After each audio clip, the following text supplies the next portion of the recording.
This video explores New Zealand's nuclear crossroads, from the breakdown of the Anzus alliance in the 1980s to the current challenges presented by AUKUS Pillar 2. We'll examine the strategic diagnosis of New Zealand's nuclear-free legacy and its future in a contested Pacific. In 1951, New Zealand signed the Anzus Treaty for collective security against armed attack and the spread of communism, placing it under the protection of the American, quote, nuclear umbrella.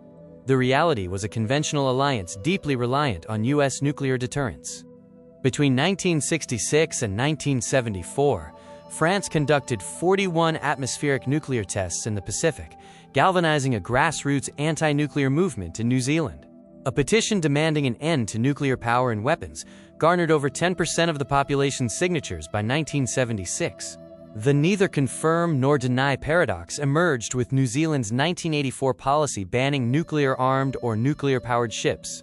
This clashed with the U.S. refusal to confirm or deny the presence of nuclear weapons, leading to a stalemate and the famous quote from David Lang. The tipping point came in February 1985, when New Zealand officially denied the U.S. request for port entry for the conventionally powered USS Buchanan. Despite its low-probability nuclear status, the government viewed its arrival as a surrender to the capability trap. Independence came at a price. On July 10, 1985, French intelligence agents bombed and sank the Greenpeace ship Rainbow Warrior. Traditional allies refused to condemn the state-sponsored terror, and France threatened economic blackmail against New Zealand. The Anzus fracture resulted in New Zealand becoming a friend, not ally. The U.S. severed military and intelligence ties, and the 1987 Broomfield Act downgraded New Zealand's status. Australia reaffirmed its U.S. ties, isolating Wellington. However, as David Lang said, this was, quote, the price we are prepared to pay. In 1987, New Zealand enshrined its identity in law, passing the Nuclear Free Zone, Disarmament, and Arms Control Act. Key provisions banned nuclear-powered or armed ships, the acquisition of nuclear explosive devices, and the dumping of radioactive waste at sea. The 1985 Treaty of Rarotonga established a massive nuclear weapon-free zone across the South Pacific.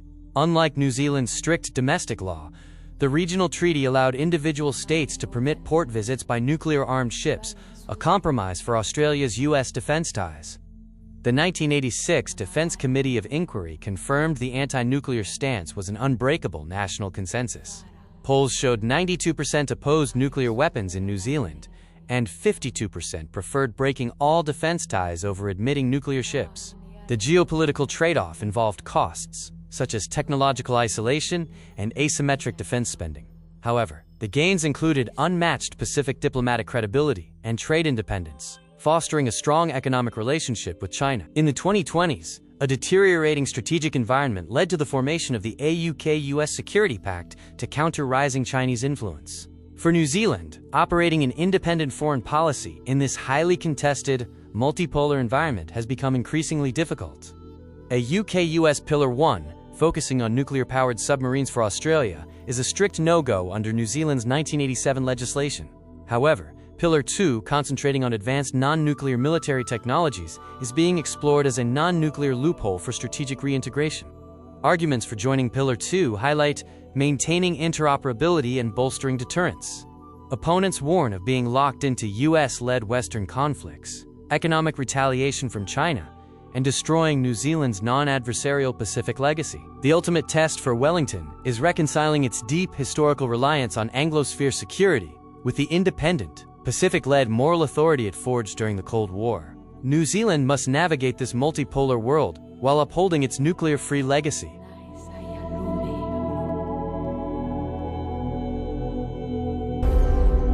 This is a true collaboration between human and machine.